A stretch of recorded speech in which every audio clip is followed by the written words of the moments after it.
मैं हूं मनीषा गुप्ता और हमारा स्पेशल प्रोग्राम आज यहां पर चांदी में है क्योंकि इस हफ्ते हमने चांदी में एक और नया ऑल टाइम हाई बनते हुए देखा है। अंतर्राष्ट्रीय बाजारों की अगर बात करें तो 13 साल के हाईज यहां पर हम छूते हुए नजर आए हैं। और एक और इम्पॉर्टेंट मेजर पॉइंट यहां पर है, वो है चांदी के इम्पोर्ट्स को लेकर वो नंबर्स भी हमने इस साल में अब तक काफ़ी स्ट्रॉन्ग बनते हुए देखे हैं। और कमोडिटी वाले तो चांदी खरीद ही रहे हैं, लेकिन काफ़ी हद तक इक्विटी मार्केट में फाइनेंशियल एडवाइजर्स सभी को लगता है कि चांदी एक ऐसी जगह है जहां पर आपको अपना पोर्टफोलियो यहां पर फिलहाल होल्ड करना चाहिए। तो काफ़ी बुलिशनेस है यहां पर। जानते हैं अपने एक्सपर्ट पैनल से कि क्या व्यूज़ यहां पर चांदी पे निकल के आ रहे हैं, क्यों भारत इतना खरीद रहा है, कौन खरीद रहा है, क्या ये इन्वेस्टमेंट है, क्या ये इंडस्ट्रियल डिमांड है, और आपको इन स्तरों पे अब क्या करना चाहिए, और अगर आप होल्ड कर रहे हैं तो क्या करना चाहिए और कहां तक ये स्तर जा सकते हैं। इन सभी पर बात करने के लिए हमारे साथ आज हैं आम्रपाली गुजरात के सीईओ चिराग ठक्कर, सिल्वर एम्पोरियम के MD Rahul Mehta, Forsyte Boolean India private limited के फाउंडर डायरेक्टर विराट जिदवानिया और अनमोल सिल्वर के सीईओ किशोर रुनवाल। आप सभी का कार्यक्रम में स्वागत है। क्लियरली चांदी इस हफ्ते की हेडलाइन है, इस साल की हेडलाइन अब तक यहाँ पर है, और मार्केट्स को लगता है कि बहुत ज़्यादा बुलिशनेस यहाँ से देखने को मिल सकती है।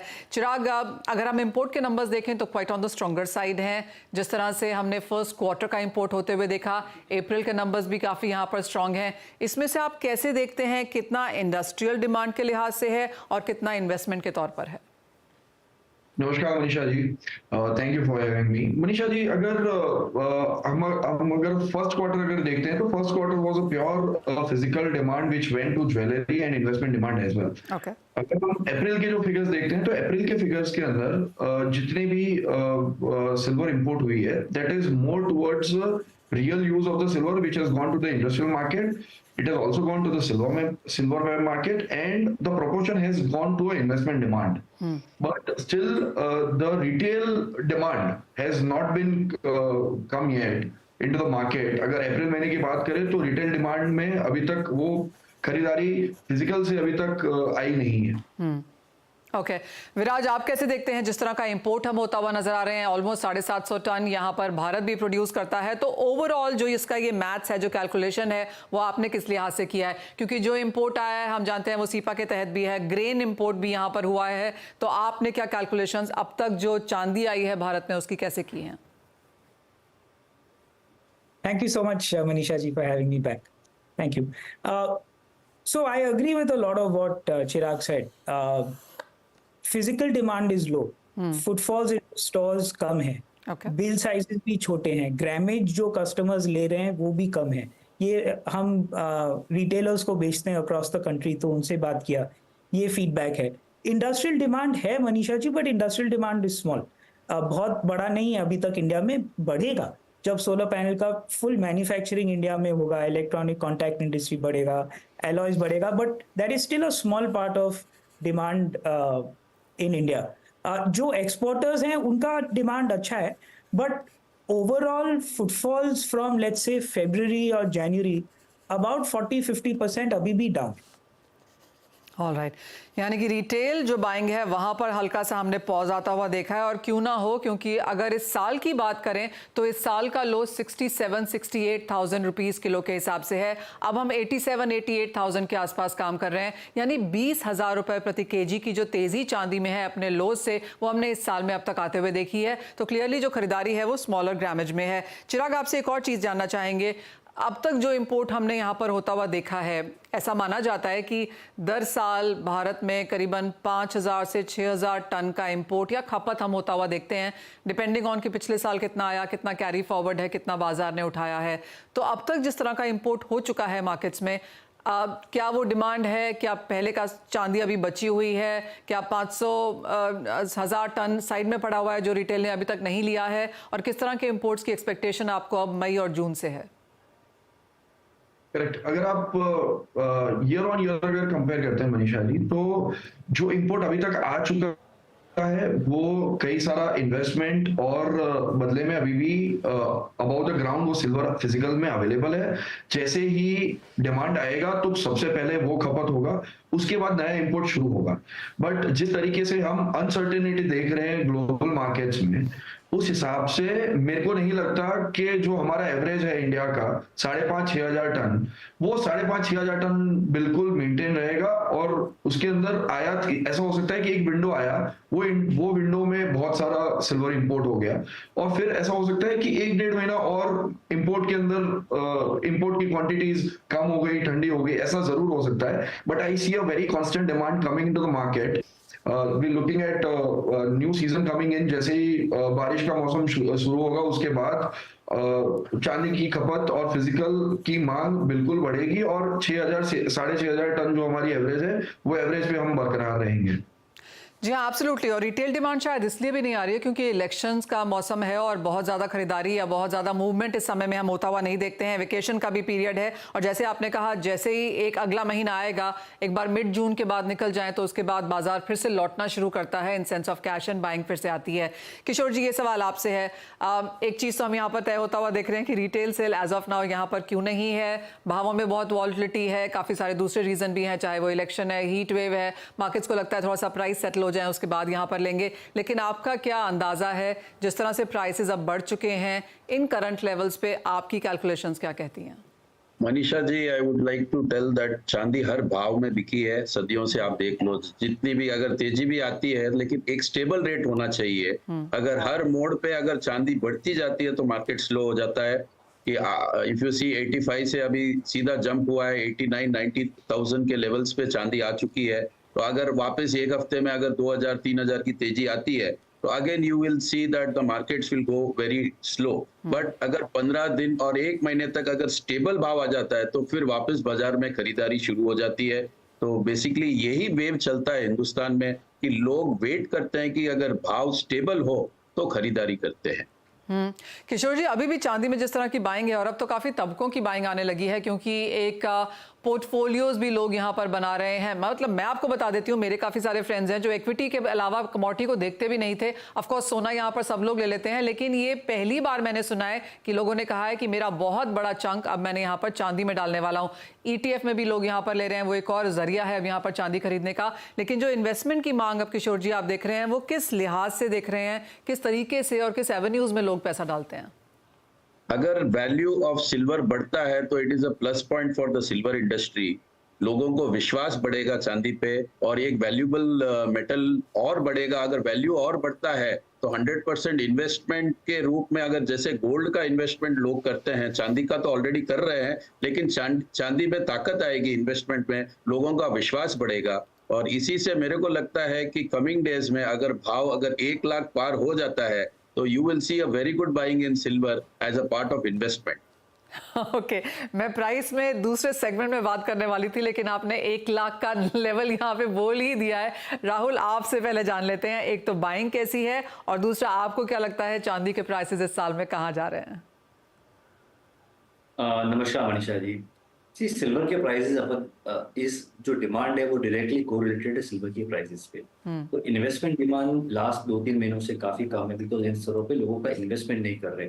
मगर जो चांदी में तेजी आई है वो प्रेडोमिनेटली आई है इंडस्ट्रियल डिमांड से। अगर खाली प्राइसेस को देखने जाए तो अप्रैल 2011 में चांदी $49 प्लस हुई थी, और आज 2024 में चांदी अभी भी चल रही है $30 पे।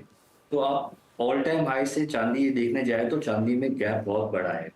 वो भी एक रीजन है, उसके हिसाब से चांदी में लोगों का इंटरेस्ट काफी बढ़ रहा है, इन्वेस्टमेंट डिमांड आनी चाहिए। मगर जो ट्रेड वाले हैं, जो कंज्यूमर्स है, उनसे डिमांड नहीं आ रही है। आप जैसे एसेट रीवैल्यूएशन आपने बोला कि जैसे ETF में चांदी में काफी पैसा आ रहा है, तो वो सब नए जो मीडियम से वहां पे काफी चांदी में फ्लो हो रहा है। But on a retail consumer front पे वहां पे लोगों का इन्वेस्टमेंट कम है। एज अ मैन्युफैक्चरर और एज अ होलसेलर हम लोग काफी कुछ देख रहे हैं कि अगर इन स्टोरों पे जैसे जैसे चांदी बढ़ रही है तो कैसे हम लोग प्रोडक्ट की प्राइसिंग सेम रख के offering the same product with a lower grammage, वो कैसे कर रहे हैं। तो वो काफी कुछ इनोवेशन और पीछे डिजाइन पे काम चल रहा है, ताकि लोगों की एक्सेप्टेबिलिटी, लोगों को लगता है कि मुझे 20,000 में गिफ्ट लेना है तो 20,000 के अंदर maintaining the same size and shape, how do we reduce the weight, तो वो चीजों पे काफी काम चल रहा है। और राहुल, साथ ही साथ प्राइसेस कैसे देखते हैं, क्योंकि वो एक कैलकुलेशन है, I am sure as an industry आप सभी लोग कर रहे हैं, तो आपको भी लगता है कि लाख के पार जा रही है चांदी? जी, चांदी एक बहुत वॉलेटाइल कमोडिटी है। आप कोई भी प्राइस देखेंगे, चांदी में जो वॉलिडिटी है 4 से 5% की वॉलिडिटी काफी कॉमन हो गई है, बट जिस हिसाब से चांदी में स्ट्रेंथ दिखा रही है 1 लाख के ऊपर काफी लग रहा है, मगर ये चीज कब चेंज हो जाएगा किसी को नहीं मालूम। तो चांदी इन स्तरों पे इन्वेस्टमेंट करना काफी रिस्की है, बट एक प्राइसेस में स्ट्रेंथ काफी अच्छी दिख रही है इन स्तरों पे, ये बोल सकते हैं। All right, point taken. Viraj, आप कैसे देखते हैं सिल्वर के प्राइसेस को और कैसे जस्टिफाई करेंगे अपना view? So before I go into silver prices, Manisha ji, मैंने सिल्वर ETF में मेरे जो कुछ फ्रेंड्स हैं उनसे बात किया। ऑलमोस्ट 6,000 crores या उससे भी ज्यादा ऑलरेडी एसेट्स अंडर मैनेजमेंट है एज ऑफ अप्रैल, तो उससे बढ़ा ही है। और द जनरल कंसेंसस इज कि बढ़ते ही जाएगा, जुलाई तक तो पक्का ही है, विच इज। और मैंने क्वेश्चन पूछा कि ये कौन डाल रहा है पैसा। The general answer was, Manisha ji, exactly what you said, कि जिनका इक्विटी में ज्यादा इन्वेस्टमेंट था वो अभी सिल्वर में एलोकेट कर रहे हैं, और जिनका सिर्फ गोल्ड में था, प्रेशियस मेटल्स में, वो भी अभी सिल्वर में डाल रहे हैं। So silver ETF I think is already become quite big and has a long way to. अभी सिल्वर ETF लोग काफी यूज कर रहे हैं सिल्वर में एक्सपोजर लेने के। सिल्वर प्राइस का आपने बोला, तो मेरा व्यू है कि अभी 32 to 34 डॉलर एन आउंस तक जा सकता है, पर मेरा पर्सनल व्यू ये है कि चांदी as a by product of copper, gold and zinc आता है in addition to primary silver. तो मेरा व्यू है कि क्योंकि cost of production of silver is so low and it is largely a by product, कि अभी मे बी अगर 35 तक भी जाता है, उसके बाद चांदी का भाव नीचे आएगा अक्रॉस द वर्ल्ड। ये अनसर्टेनिटी कितनी देर तक चलेगी? ऑलरेडी इतने अनसर्टन वर्ल्ड में रहते हैं हम लोग, इतने जगह वॉर चल रहा है। I think after some time things will settle down only from. मैं तो ऑप्टिमिस्ट हूँ, this is what I will. Right, तो चांदी के भावों में तेजी आ सकती है। और वो आपने काफ़ी एक स्ट्रॉन्ग पॉइंट यहाँ पर बोला विराज, कि एब्सोल्युटली अगर स्टैंड अलोन चांदी की माइन है तो ऑफ कोर्स हमने वहाँ पर एक बहुत बड़ा कॉस्ट ऑफ प्रोडक्शन देखा है, जो कि एनीवेयर बिटवीन 11 से 17 डॉलर भी है। बट बिकॉज चांदी एक बाय प्रोडक्ट है, तो इसकी अपने हिसाब से कोई cost of production in that sense बहुत नीचे हो जाती है। तो जो भी हम प्राइसेस देख रहे हैं वो more than cost of production, perhaps supply और डिमांड को यहाँ पर देखेंगे और उसके बारे में भी बात करेंगे, क्योंकि ये चौथा ऐसा साल है जहाँ पर ग्लोबली हम एक डेफिसिट देख सकते हैं चांदी की अवेलेबिलिटी पे। लेकिन उन मुद्दों पर आएंगे इस ब्रेक के बाद।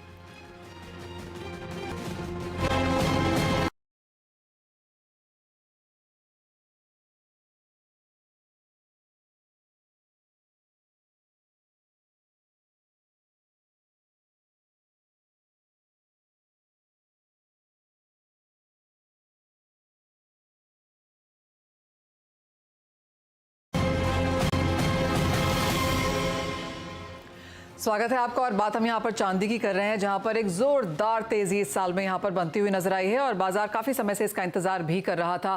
किशोर जी, आप काफी पॉजिटिव हैं, बुलिश हैं यहाँ पर चांदी में। क्या फैक्टर्स आप यहाँ वॉच कर रहे हैं? क्योंकि बाजार को लगता है आगे जाकर रेट कटौती होगी, उसका फायदा मिलेगा। सोना बहुत ज्यादा महंगा हो चुका है, इसलिए भी लोग चांदी ले रहे हैं।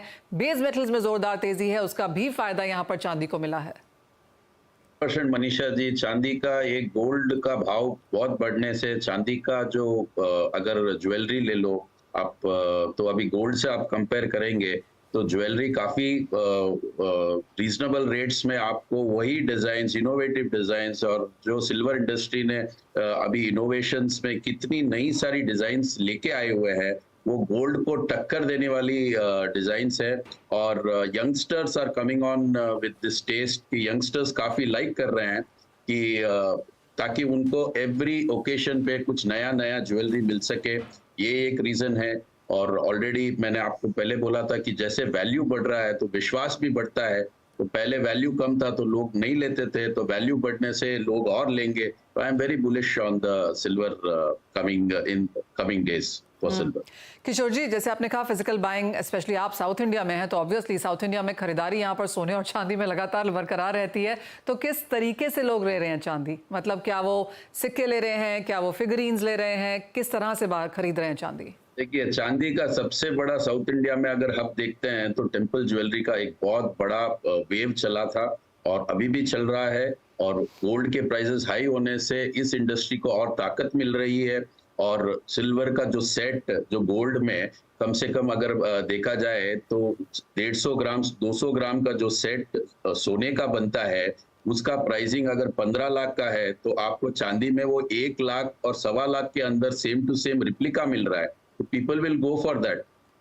सो दैट्स व्हाई यहाँ पे टेम्पल ज्वेलरी बहुत बिकती है। बर्तन जो ऑलरेडी आप तमिलनाडु ले लो, कर्नाटका ले लो, आंध्रा ले लो, these are very big buying centers for the silver industry in articles and silver jewelry. So South India is a base basically for a very strong buying of silver articles and jewelry. Absolutely Kishore ji, वो तो हम जानते ही हैं, सोना हो, चांदी हो, jewellery हो, साउथ इंडिया को टक्कर यहाँ पर हम कोई दे ही नहीं सकते। लेकिन राहुल, जैसे कह रहे हैं किशोर जी की एक इनोवेशन है जो हर इंडस्ट्री को चाहिए होती है, सिल्वर सेलर्स को भी शायद वो चाहिए होगी, आप लोग कर ही रहे हैं, तो क्या कुछ नया है जो अब आप यहाँ पर आने वाले फेस्टिवल सीजन से पहले दे रहे हैं? फेस्टिव सीजन, चांदी की सीजन देखने जाए, फेस्टिव सीजन वो पूरे साल चलती है। तो और अभी जैसे दिवाली बहुत बड़ा फेस्टिवल आता है जिसमें लोग गिफ्टिंग होती है, कॉर्पोरेट गिफ्टिंग काफ़ी होती है। तो जिस हिसाब से चांदी के प्राइसेस बढ़ रहे हैं, हम लोग फोकस कर रहे हैं कैसे वही प्राइस पॉइंट के अंदर हम लोग प्रोडक्ट इंट्रोड्यूस कर सके, keeping the price tag intact and product बड़ा दिख सके। सो मतलब आप समझ लो, पहले जो कॉर्पोरेट 10,000 खर्चा करता था, आज भी 10,000 ही खर्चा करेगा, और उसमें वही प्रोडक्ट कैसे बड़ा मिल सकता है। क्योंकि पिछले साल देखने तो चांदी थी 62 से लेके 68,000, इस बार प्राइस बैंड में भी हो सकता है 87 से लेके 1 लाख के बीच में होगा। तो मेंटेनिंग द सेम प्राइसेस में प्रोडक्ट सेम साइज का कैसा बना सकते हैं, वो चीज पे काफी काम चल रहा है। और अभी जैसे आगे वरमालक्ष्मी आ रही है सीजन, जो साउथ के लिए बहुत बड़ा सीजन होता है कर्नाटक के लिए। सो हमारे बिजनेस जैसे हम लोग कर्नाटक में हमारा स्टोर है, चेन्नई में स्टोर है, बैंगलोर में स्टोर है, हैदराबाद में है, बॉम्बे में है। तो थ्रू आउट द ईयर हर एक स्टेट में नया कोई सीजन होता है, कोई फेस्टिविटी ओकेजन होता है जहाँ पे चांदी की बाइंग होती है। चांदी ऐसी एक कमोडिटी है कि जो हर सीजन पे, हर ओकेजन पे लोग खरीदते हैं, तो उसका एक बहुत बड़ा एडवांटेज चांदी को मिलता है। एब्सोल्युटली। चिराग, आप कैसे देखते हैं आने वाले समय में चांदी की डिमांड, वन, और दूसरा जो ये पूरा नैरेटिव बिल्ड हुआ है कि चौथा साल है डेफिसिट का, डिमांड यहाँ पर सेकेंड ईयर रिकॉर्ड में रह सकती है, इंडस्ट्रियल डिमांड चौथे साल के लिए यहाँ पर रिकॉर्ड कर सकती है, तो नैरेटिव बहुत स्ट्रांग है। देखिए मनीषा जी, एक चीज बहुत श्योर है, जब लास्ट वीक जब मैं आपसे मिला था, मैंने आपको बताया था 78-79,000 is a right price to jump in जी। वही बेस दिख रहा है। एट द सेम टाइम चांदी has to follow gold prices come what में। जैसे अगर मान लो अगर गोल्ड चल रहा है तो चांदी को पीछे पीछे चलना ही चलना है, it is a historical fact जी। एक वो चीज हो गया। डिमांड की बात करें तो डिमांड बिल्कुल रहेगी। ये जितना मार्केट स्टेबल होके करेक्ट छोटे से भाव पे भी अगर करेक्ट करेगा, इंडिया विल स्टार्ट बाइंग। और वो जो बाइंग है वो इन्वेस्टमेंट बाइंग भी आएगी, जिसको स्टॉक पाइलिंग करना है उसकी भी डिमांड आएगी। Eight the same time digitally silver और गोल्ड की दोनों की बाइंग बहुत तगड़े से हो रही है। मैं अगर लास्ट 1.5 महीने का हमारे खुद के प्लेटफॉर्म का मैं रिसर्च निकाल रहा था कि कितने लोगों ने प्रॉफिट बुकिंग किया और कितने लोगों ने डिलीवरी लिया। There was a 70% of the consumers who bought at the platform, they took a physical delivery of silver. Okay. So this shows a very promising market wherein they don't want to take a profit booking, but they are trying to ensure कि boss अगर if I have gathered at a lower price than what the current market is, they would like to take the delivery of the silver and put it with them. So this shows a clear trend that at a sustainable level India is going to buy. और जैसे मैंने आपको पहले बताया, I am sure even this year we will be maintaining our average of 6,500 ton for very sure. Okay तो 5,500-6,500 ton जितना चांदी हर साल खपती है उतना इस साल भी खपेगी, इवन एज प्राइसेस यहाँ पर ऑल टाइम हाइज पे हैं। विराज, एक फाइनल सवाल आपसे, और आपने कहा कि आप भी काफ़ी बुलिश हैं यहाँ पर। ऑफ कोर्स चांदी एक वॉलेटाइल कमोडिटी है, लेकिन लॉन्गर टर्म अगर हम देखें तो लोगों ने इसमें मुनाफा ही कमाया है। और जैसे अभी एक एग्जाम्पल चिराग यहाँ पर दे रहे थे कि ऑलमोस्ट ज़्यादातर कंज्यूमर्स ने यहाँ पर प्रॉफिट बुक किए हैं और सिल्वर चांदी की डिलीवरी भी ली है। तो आपको क्या लगता है कि ये ट्रेंड आगे भी रहेगा, और आपका एक प्राइस सेंस, एक रेंज जो आप यहाँ पर समझ के चल रहे हैं? So Manisha ji, I agree with most of what Chirag and Rahul and Kishore ji have said. चांदी का भाव शॉर्ट टर्म में थोड़ा ऊपर तो जाएगा, बट जैसे मैंने आपको पहले भी बोला, ओवर द नेक्स्ट 2 से 3 साल चांदी का भाव नीचे ही आना है। क्योंकि सप्लाई नहीं रुकने वाला, एज अ बाय प्रोडक्ट है तो वो नहीं रुकेगा। एंड मेरे अंदाज पर ये भी जो किशोर जी बोलते हैं वो सही है कि एक बार चांदी का भाव स्टेबल हो गया, जो भी रेट पे स्टेबल होता है लोग खरीदेंगे। पर आप पर्सनल व्यू मेरा पूछते हो तो मुझे लगता है कि 6 महीने के बाद ग्रेजुअली चांदी का भाव will come back to more normal levels around let's say 60,000, 55-60,000। Oh my God, okay, आप इकलौते ऐसे हैं विराज जिन्होंने इतना लो 3 प्राइस साल का व्यू बोल रहा हूँ मैं, 3 साल का व्यू बोल रहा हूँ। अच्छा, ओके, पर अगर मैं आज 70 पे ले रही हूँ और अगर आप 3 साल के बाद मुझे 55 पे देंगे तो फिर मुझे तो और भी नुकसान है यहाँ पर। बीच में आपको एग्जिट का अपॉर्चुनिटी मिलेगा। ओके, ठीक है, ये this demands another debate all together Viraj ji, जो आज शायद हमारे पास समय नहीं है, लेकिन क्लियरली चांदी इज नोन की बहुत हंस तो रहे हैं मनीषा जी। ओके, हंस रहे, थोड़ा सा डर डर के भी हंस रहे हैं। ओके, तो ऑफ कोर्स एक वॉलेटाइल कमोडिटी है और हमने इस तरह के मूव्स चांदी में पहले भी आते हुए देखे हैं, लेकिन चांदी की भी एक साइकिल है जो ऑफ कोर्स हम यहाँ पर लगातार चलता हुआ देखते भी हैं। लेकिन बहुत शुक्रिया एक बहुत ही इंसाइटफुल इंटरेस्टिंग कॉन्वर्सेशन के लिए। चिराग जी, राहुल जी, विराज एंड किशोर जी, आप सभी का बहुत शुक्रिया हमारे साथ आज CNBC आवाज़ पर समय व्यतीत करने के लिए। इसी के साथ फिलहाल एक ब्रेक का समय है, लेकिन आप बने रहिए CNBC आवाज़ पर।